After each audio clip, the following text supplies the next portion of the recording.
Students, chapter 1 और chapter 2 हम कल के लेक्चर में डिस्कस कर चुके हैं और आज हम मूव कर रहे हैं चैप्टर 3 की तरफ, जो कि है the high courts of the constitution of the Pakistan for the preparation of law act. Article 192 constitution of high court को डील करता है। A high court shall consist of a chief justice and so many other judges as may be determined by law, or until so determined as may be fixed by the president। तो अगर हम बात करें कि जजेस की appointment जो है, तो आप मुझे बताएं कि कल हमने अभी इसको डिस्कस किया है। इंपॉर्टेंट एमसीक्यूज है, कौन से आर्टिकल के तहत जो है वो हम अपॉइंटमेंट ऑफ द जजेस को डील करते हैं। जी सारा, आप बताएं। उमेर, आप भी कल के लेक्चर में मौजूद थे। Ali Khan, appointment of the जजेस आर्टिकल कौन सा जो उसको है डील करता है, कल हमने रेपिटेडली जो है वो उसको डिस्कस किया है। सो मैं आपको बता देता हूँ, 175A, ठीक है। और उसमें फर्दर जो है हमने प्रोविजो पढ़े थे, उसमें क्लॉज 2 जो है वो स्पेसिफिकली जो है वो जुडिशियल कमीशन के बारे में जो है वो, जिसमें हमने अपॉइंटमेंट ऑफ द जजेस of the supreme court, then high court and then the federal Shariat court जो है वो हमने डिस्कस किया था। The Sindh and Balochistan high court shall cease to function as common high court for the, ठीक है, बलोचिस्तान और सिंध के लिए जो है वो सिंध और बलोचिस्तान हाई कोर्ट होंगे। The president shall by order establish a high court for each of the provinces and may take, जो प्रेसिडेंट है वो बाय ऑर्डर जो है वो ट्रांसफर ऑफ द जजेस of the common high court, transfer of cases pending in the high common high court immediately before the establishment of two high court, ठीक है। ये उससे पहले की बात है, लेकिन अब जो हमारे हाई कोर्ट्स हैं वो इस्टेब्लिश। और फर्दर जो है वो क्लॉज 4 में बताया गया है, जुरिस्डिक्शन ऑफ हाई कोर्ट में by act of Majlis Shura be extended to any area in Pakistan not forming a part of province. जो इख्तियार समात है, ज्यूरिस्डिक्शन है हाई कोर्ट का, वो मजलिस शुरा जो पार्लियामेंट के एक्ट के जरिए पाकिस्तान के किसी भी इलाके तक जो है वो बढ़ाया जा सकता है, जो कि पाकिस्तान के सूबे का हिस्सा ना हो, ठीक है। ये स्पेसिफिकली जो है वो by act of the Majlis Shura extend किया जा सकता है। Appointment of the high court जजेस, यहाँ पे देखें बताया गया है जो हमने अभी डिस्कस किया है। The Chief Justice and each of other judges of High Court shall be appointed by the President in accordance with Article 175A। कल हमने 175A को डिस्कस किया था in very detail. A person shall not be appointed as a judge of the High Court unless he is a citizen of Pakistan and is not less than 45 years of age।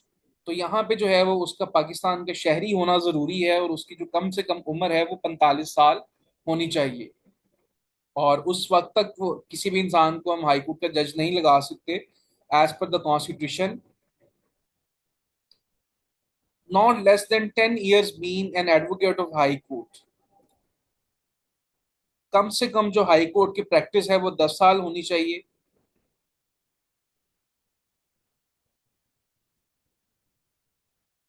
Not less than 10 years being a member of a civil service prescribed by law for the purpose of this paragraph and has for period not less than 3 years served or exercised the function of district judge in Pakistan। और बतौर district जज जो है वो उसकी service जो है वो सिविल सर्विसेज में 3 साल से कम नहीं होनी चाहिए। For a period not less than 10 years held a judicial office in Pakistan, 10 साल से कम उसने पाकिस्तान का कोई भी जो जुडिशियल ऑफिस है उसमें उसका ओहदा ना हो। तो जब तक ये सारी रिक्वायरमेंट्स मीट नहीं होंगी, तब तक किसी भी इंसान को जो है वो शैल नॉट बी अपॉइंटेड अ जज ऑफ अ हाई कोर्ट। तो इसमें 45 years जो है वो इंपॉर्टेंट एमसीक्यूज है। और रैंडमली मैं आपसे क्वेश्चन एक करता हूँ इसके बाद।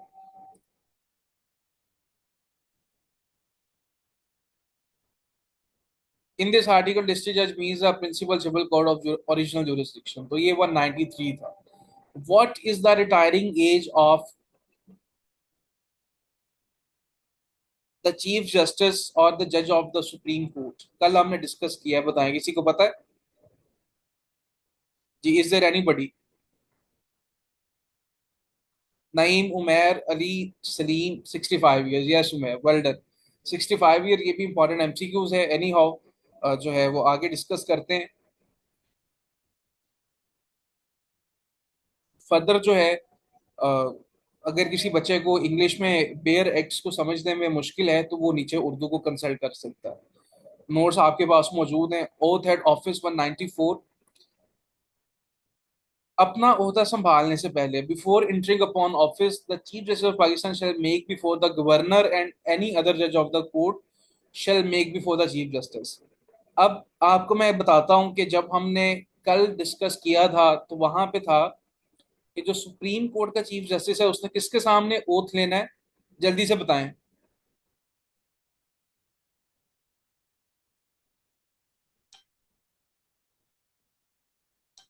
President, exactly. और यहाँ पे क्या है, बिफोर द गवर्नर। और बाकी सेम है, बाकी जो सुप्रीम कोर्ट के जजेस हैं उन्होंने चीफ जस्टिस ऑफ पाकिस्तान के सामने हल्फ उठाना था। और यहाँ पे जो हाई कोर्ट के बाकी जजेस होंगे वो chief justice of the high court के सामने। और जो है वो हल्फ का जो तरीका है वो थर्ड शेड्यूल में, तीसरे शेड्यूल में जो गिवन है उसके अकॉर्डिंगली, ठीक है। वेल डन उमेर, ठीक है।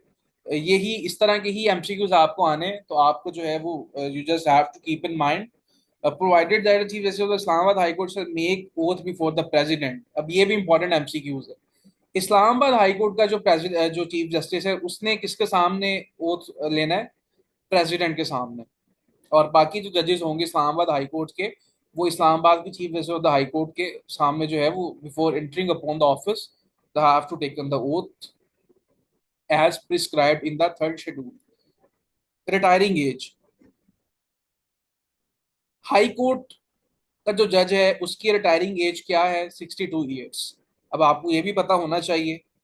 और अनलेस ही सूनर रिजाइंस, इससे पहले कि वो अगर रिजाइन कर दे या फिर उसको उसके ऑफिस से रिमूव कर दिया जाए, तो 62 साल की उम्र पूरी होने पे जो है उसको रिटायर कर दिया जाएगा। एक्टिंग चीफ जस्टिस, जब भी chief justice of the high court का ओहदा खाली होगा, वैकेंट होगा, या फिर जो chief justice of the high court है वो एब्सेंट होगा और is unable to perform the functions of his duties due to any other cause, the president shall appoint one of other जजेस ऑफ द हाई कोर्ट और may request one of the जजेस of supreme court to act as chief justice.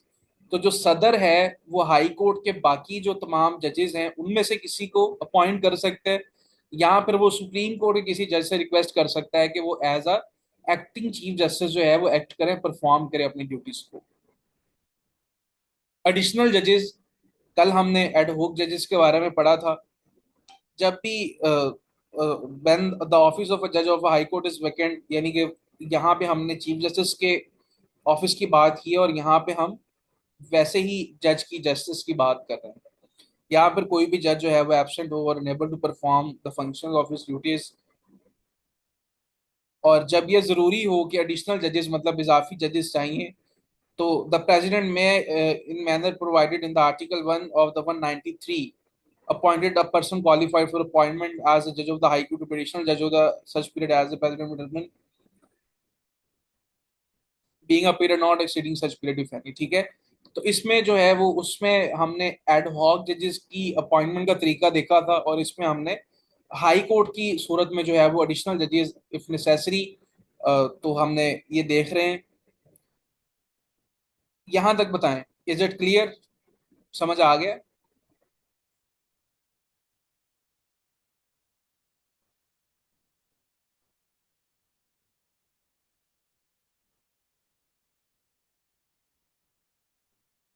Naeem Raza, no जी नहीं। कहाँ पे आपको confusion है, आप पूछें क्या चीज समझ नहीं आई।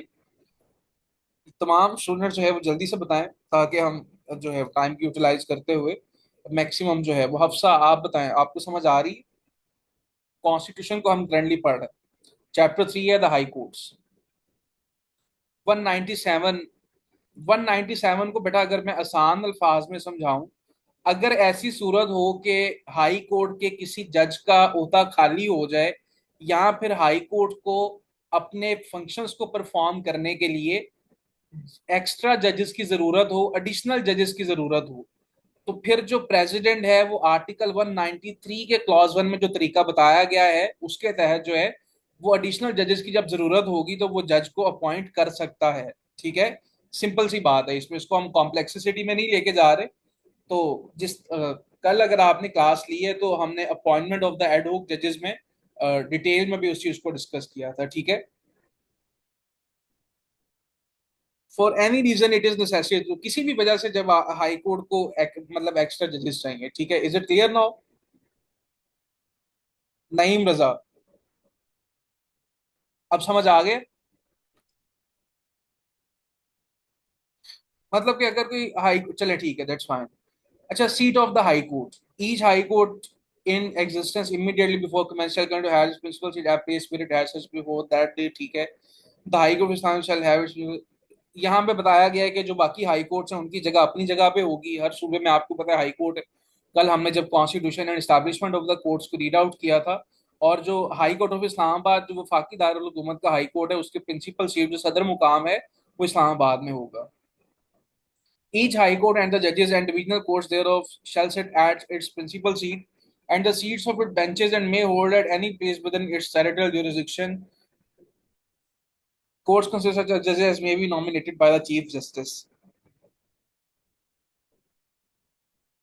हर हाई कोर्ट है, यहाँ फिर जो डिविजनल कोर्ट्स हैं उनकी जो उनके जो मुकाम है, नशिस्तें हैं, वो उस एक प्रोसीजर के तहत रेगुलेट की जाएंगी, जो कि चीफ जस्टिस ऑफ पाकिस्तान जो है वो नॉमिनेट करेंगे।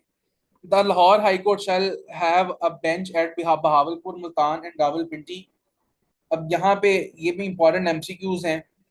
The high court of Sindh shall have, मतलब कि अब देखें बहावलपुर, मुल्तान और रावलपिंडी वाले जो हैं उनको लाहौर हाई कोर्ट के लिए जो है वो ऑब्वियसली बात है, अगर हम इन शहरों का डिस्टेंस देखें तो ये काफ़ी दूर है।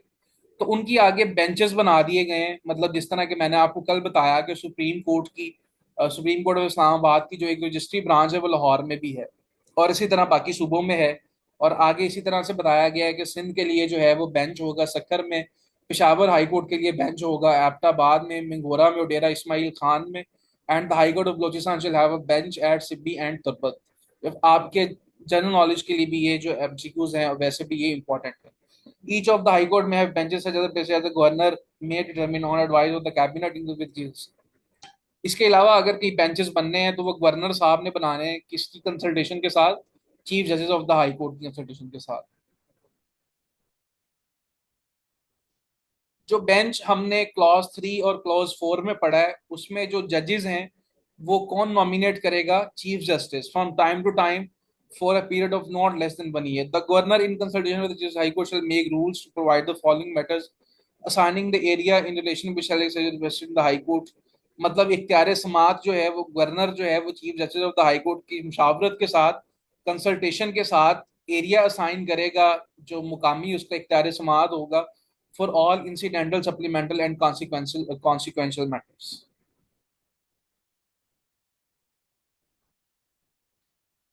अब हम बात करते हैं jurisdiction of high court, इख्तियार समात के बारे में। Subject to the constitution, a high court may, if satisfied that no other adequate remedy is provided by law, अगर अच्छा,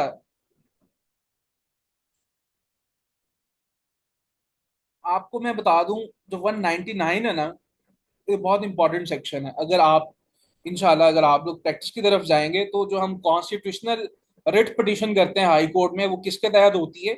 आर्टिकल 199 के तहत होती है। आइन के ताबे रहते हुए अगर हाई कोर्ट इस चीज पे मुतमईन हो जाए कि कोई और रेमेडी मौजूद नहीं है, अब एक लॉज को देखें, on the application of any aggrieve party, अगर कोई भी मुतासिरा पार्टी हाई कोर्ट को एप्लीकेशन देती है तो हाई कोर्ट ऑर्डर दे सकता है। किन सूरतों में? Directing a person performing with in territorial jurisdiction of the court functions in connection with the affairs of the federation और province of local authority to refrain from doing anything is not permitted by law to do. अगर उस high court के इख्तियार समात में या दायरा इख्तियार में वफाक से मुतालिक कोई मामलात हैं, या फिर सूबाई मामलात हैं, या कोई भी लोकल अथॉरिटी है, अगर वो कोई ऐसा काम कर रही है कि जो उसको नहीं करना चाहिए या जो जिस चीज की लॉ उसको इजाजत नहीं देता, तो उस चीज से मना करने के लिए high court can make an order on the application of aggrieve party. And secondly, declaring that any act done or proceeding taken within the territorial jurisdiction of the court person performing functions in connection with the affairs of federation province or local authority has been done taken without lawful authority। और अगर किसी local authority ने with the affairs of the federation, वफाकी या सूबाई, कोई ऐसा मतलब कि प्रोसीडिंग कर दी है, कोई ऐसा फेल सर अंजाम दे दी है, तो उसको डिक्लेयर करना है कि वो जो है उसका कोई लीगल इफेक्ट नहीं है, उसको इलीगल डिक्लेयर करना है। तो ये jurisdiction of the high court है, क्लॉज 1। में हमने ये देखा है, on the application of any person, B clause को देखें, किसी भी शख्स की दरख्वास्त पे वो हाई कोर्ट ऑर्डर दे सकती है किन सूरतों में, directing that any person in custody with the territorial jurisdiction of the court before the court में सेटिस्फाई। हाँ जी, अगर किसी भी इंसान को हिरासत में रखा हुआ है और हाई कोर्ट ये जानना चाहती है कि उसको लॉफुल अथॉरिटी या अनलॉफुल मैनर में हिरासत में नहीं रखा हुआ, तो उसको प्रोड्यूस करने के लिए भी हाई कोर्ट जो है वो ऑर्डर दे सकती है, requiring a person with in the territory जो है court according to hold public office show under बहुत authority like claims to hold that office. हाँ जी, अगर कोई सरकारी अफसर है तो उसको ये साबित करने के लिए भी ऑर्डर दिया जा सकता है कि वो किस अथॉरिटी ऑफ द लॉ जो है के तहत जो है वो क्लेम करता है उस ऑफिस को होल्ड करना। अक्सर फैमिली केसेस में ये होता है कि जब, आपको मैं बता देता हूँ, या अक्सर जो, जब हमारी कोर्ट मैरिजेस के केसेस आते हैं, तो जब भी बच्चे बाप के पास होते हैं तो माँ की तरफ से अक्सर रिट की जाती है हाई कोर्ट में, तो फिर बी क्लॉज 1 के तहत जो है वो बच्चे पेश किए जाते हैं, पुलिस को डायरेक्शंस आती हैं, और इसी तरह से जो है वो फर्दर है कि जब लड़की के घर वाले रिट पिटिशन करते हैं कि हमारी लड़की अगवा हो गई है या वो इस तरह से कस्टडी में है, या फिर जो है वो इस तरह होता है कि जब पुलिस ने आपको हफ्ते बजा में रखा होता है, तो फिर भी हम जो है वो एप्लीकेशन दे सकते हैं हाई कोर्ट में अंडर आर्टिकल 199। अब मैंने आपको शुरू में बताया था कि हम जब जो जब भी आप प्रैक्टिस की तरफ जाएंगे तो 199 आर्टिकल जो है रिट पिटीशन के लिए जो है वो जो कॉन्स्टिट्यूशनल पिटीशन है उसमें हम आर्टिकल 199 को डिस्कस करते हैं। तो अब मुझे बताएं, समझ आ रहा है? जल्दी से बताएं।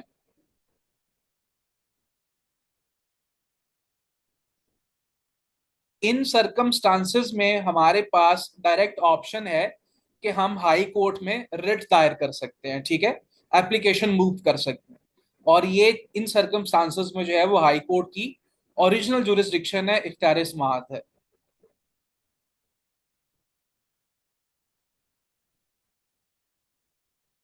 जहां पे बात आ गई फंडामेंटल राइट्स की, जो कि हमारे कॉन्स्टिट्यूशन के चैप्टर 1 में बताए गए हैं, अगर उनकी इन्फोर्समेंट की बात है तो किसी भी एग्रीव पर्सन यानी कि मुतासरा शख्स जिसको लगता है कि उसके हकूक जो फंडामेंटल राइट्स हैं, बुनियादी हकूक मुतासर हुए हैं, तो हाई कोर्ट ऑर्डर दे सकती है, डायरेक्शन दे सकती है किसी भी गवर्नमेंट को, जो है जो कि पावर्स एक्सरसाइज कर रही है, लॉफुल पावर्स है जो लीगली अथोराइज है, किस चीज के लिए, जो कि जरूरी हो, as may be appropriate for the enforcement of any of the fundamental rights conferred by chapter 1 of part 2। तो यहाँ से हम ये देखते हैं कि अगर हमारे बुनियादी हकूक जो फंडामेंटल राइट्स हैं उनकी जो इंफ्रिंजमेंट होती है, तो देन भी हम 199 के तहत जो है वो हाई कोर्ट में एप्लीकेशन मूव कर सकते हैं। Subject to the Constitution, the right to move a High Court for the fundamental right conferred Chapter 1 shall not be obliged. An order shall not be made under clause 1 or in relation to the person as a member of the armed forces. अब यहाँ पे exemption आ गई है। वो कहता है कि clause 1 के तहत जो है कोई भी ऑर्डर नहीं दिया जा सकता उस इंसान को जो कि किस चीज का मेंबर है, पाकिस्तान की मुसल्ला अफवाज का मेंबर है।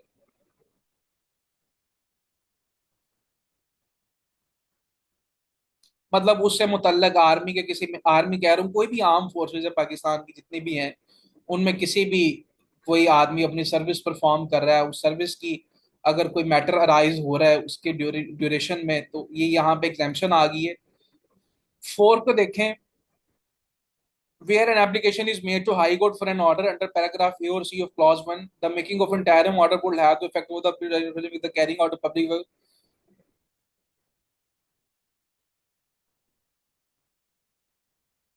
अब यहाँ पे हम बात कर रहे हैं क्लॉज, जर घबराना नहीं है आपने, थोड़ा सा कॉम्प्लेक्स है लेकिन अभी इसको आसान अल्फाज में समझते हैं।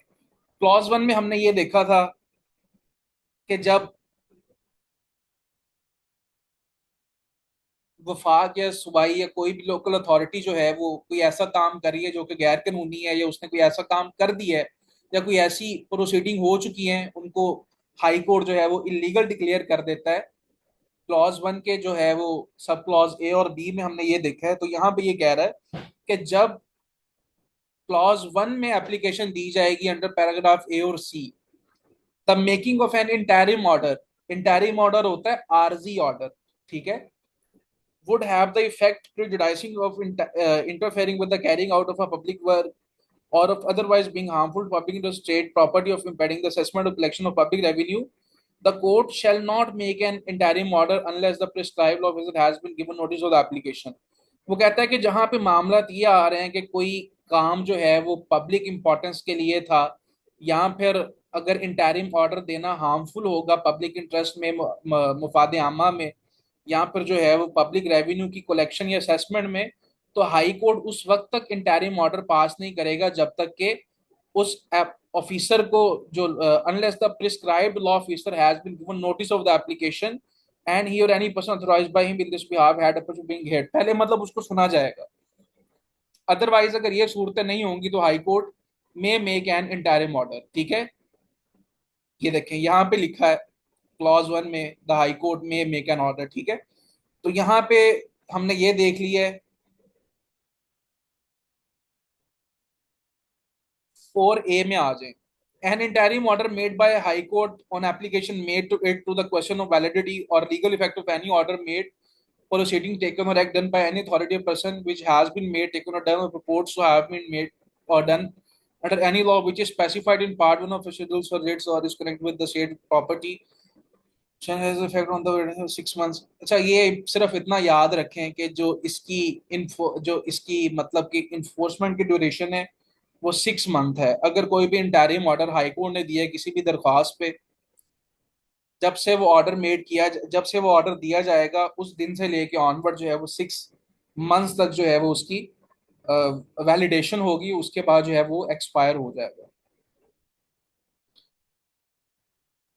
और फिर आगे बताया गया है कि जब इंटरिम ऑर्डर दे दिया गया है तो फिर 6 माह के अंदर अंदर हाई कोर्ट जो है वो उस मामले को फाइनली डिसाइड करेगा। In this article, unless the context otherwise, a person includes any body, political, corporate, शख्स से मुराद कोई भी पॉलिटिकल बॉडी है, कॉरपोरेट है, कोई भी अथॉरिटी है जो कि वफाकी हुकूमत के तहत काम कर रही है, प्रोविंशियल गवर्नमेंट के अंदर काम कर रही है, एंड एनी कोर्ट, कोई भी अदालत, कोई भी tribunal other than the supreme court, a high court और कोर्ट ट्रिब्यूनल एस्टैब्लिश्ड अंडर और in the armed forces of Pakistan, ठीक है। ये फिर एग्जाम्पशंस आ गई हैं। और प्रिस्क्राइब्ड लॉ ऑफिसर से क्या मुराद है? In relation to application affecting the federal government authority of the under the control of the federal government, the attorney general, वफाकी हुकूमत या वफाक के मुतालिक मैटर्स हैं उनमें अटॉर्नी जनरल होगा, और बाकी जो केसेस हैं उनमें एडवोकेट जनरल होगा for the province in which the application is made. तो यहाँ पे हमने 199 को जो है वो डिस्कस कर लिया है। मैंने आपको ये सिर्फ लॉ गैट के लिए नहीं पढ़ाया, तो बी वेरी ऑनेस्टली ये मैंने आपको सिर्फ इसलिए पढ़ाया है कि आपको कॉन्स्टिट्यूशनल जो है वो रिट पिटीशन के बारे में डिटेल में पता चल जाए। तो मुझे जल्दी से बता दें जी, इज इट क्लियर? 199 हो गया। ये बेसिकली हमारे पास बेटा एक बहुत अच्छी रेमेडी है जिसको हम अवेल कर सकते हैं, ठीक है। मतलब अभी हमने देखा है कि when it comes to the fundamental rights, enforcement of the fundamental rights, and when it comes to the legality of any act done or proceeding taken, or when you assumes that the anything which has been done is prohibited by law, तो हम जो है वो direct जो है वो इस remedy को अवेल कर सकते हैं। Transfer of the high court जजेस, द प्रेसिडेंट में ट्रांसफर अ जज of high court from one high court to another high court.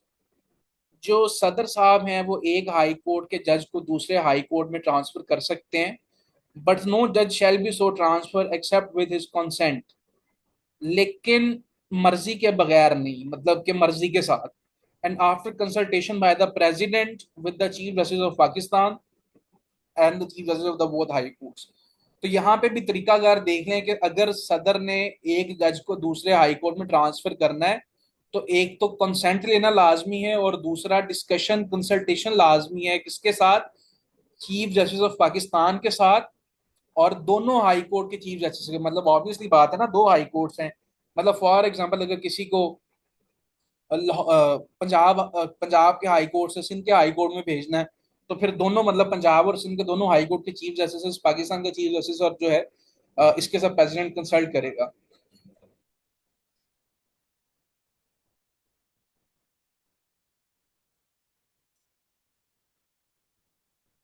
In this article, ठीक है इसको छोड़ते हैं, वेयर अ जज इज सो ट्रांसफर्ड और is appointed by an office other than that of जज of place the principal seat of the high court held during the provision of the high court which is.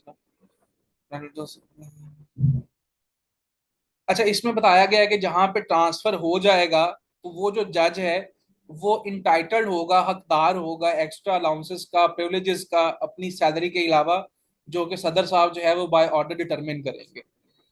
If at any time it is necessary for any reason to increase temporarily the number of judges of High Court may require a judge of any High Court to attend the sittings of former High Court superior as necessary. And while also attending the sittings of the High Court, the judge shall have the same power and jurisdiction as judge of that High Court. और फिर clause 3 में बताया गया कि जब किसी भी वक्त ये जरूरी हो कि आर्जी तौर पे हाई कोर्ट के जजेस को आपने इंक्रीज करना है, उनकी तादाद में इजाफा करना है, तो the chief justice of that court, तो जो उस हाई कोर्ट का चीफ जस्टिस है वो दूसरे हाई कोर्ट के चीफ जस्टिस से रिक्वायर कर सकता है टू अटेंड, सॉरी, दूसरे हाई कोर्ट के जज से रिक्वायर कर सकता है कि वो उस हाई कोर्ट में आके बैठे टू परफॉर्म द फंक्शंस, और उसकी पावर जो है वो सेम होगी जैसे कि ओरिजिनल जज की, इन केस अगर है। प्रोवाइडेड द जज shall not be required to except the approval of the president after chief justice. अच्छा, ये बात हमने ऊपर पढ़ी, उसको फिर बताया गया है कि जज shall not be so required except with his consent. अगर क्लॉज 3 में आपने मतलब कि in case when you need to increase the number of the जजेस टेम्परेरली, तो उसमें भी जो है वो with his consent and the approval of the president after consultation with the chief justice of Pakistan and the chief justice of the high court of which he is a जज। इन this article high court includes a bench of a high court, मतलब इसमें high court से हम bench of the high court भी मुराद लेंगे।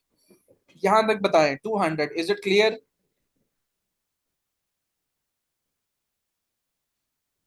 Decision of High Court binding on subordinate courts subject to the Article 189. A decision of High Court shall to extend that it decides the question of law is based upon।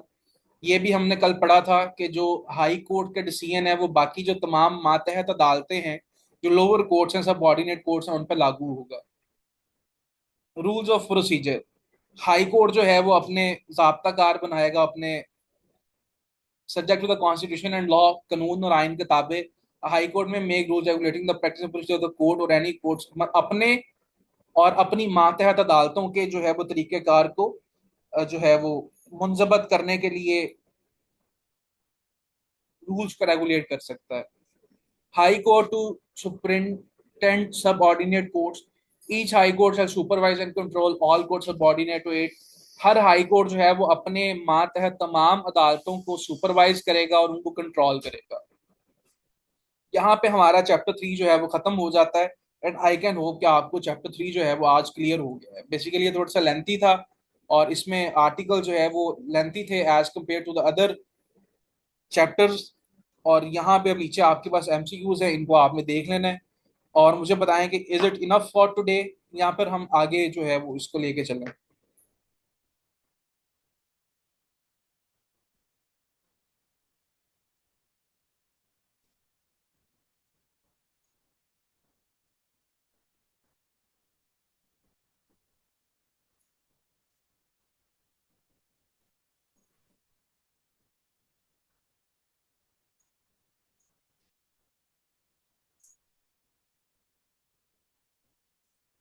Enough for me at least, ठीक है, that's fine, सारा इफ्तिखार।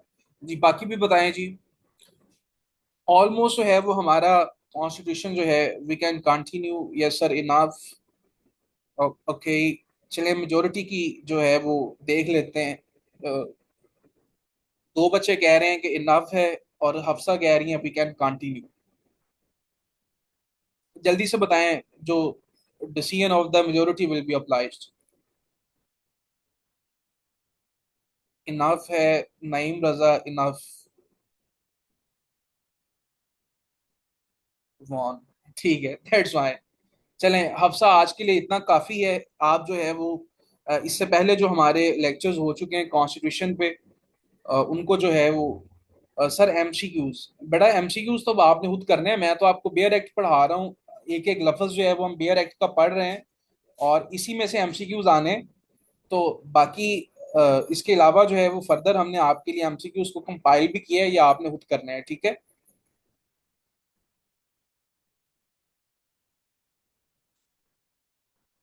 कोशिश किया करें कि जो है वो बेयर एक्ट्स को रीड किया करें, फोकस्ड रहें बेयर एक्ट्स पे। नो वरीज एट ऑल, नहीं इंशाल्लाह जो है अभी आप जो है वो थोड़ा सा जो है be patient and keep observing the preparation module, and इंशाल्लाह जो है वो बेहतरी होगी।